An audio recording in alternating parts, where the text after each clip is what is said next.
15-ാം തീയതി എറണാകുളത്തെ ബാലാജി മെഡിക്കൽ സെന്ററിൽ പോയി ഒരു ഫുൾ ബോഡി ചെക്കപ്പ് നടത്തിയപ്പോൾ 60% സ്റ്റോണും ഇപ്പോഴും കിഡ്നിയിൽ തുടരുന്നു എന്ന് കണ്ടെത്തുന്നു. തുടർന്ന് കിംസിൽ ചെന്നെങ്കിലും 17-ാം തീയതി രോഗമൊന്നും ഇല്ല എന്ന സർട്ടിഫിക്കറ്റ് ആണ് കൊടുക്കുന്നത്.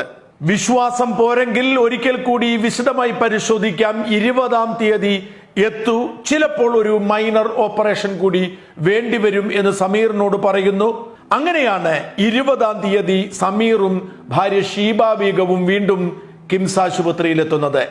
ഓപ്പറേഷൻ തിയേറ്ററിലേക്ക് ചിരിച്ചും സ്നേഹിച്ചും കടന്നുപോയ സമീറിനെ കുറിച്ച് മണിക്കൂറുകളായിട്ടും വിവരമില്ല.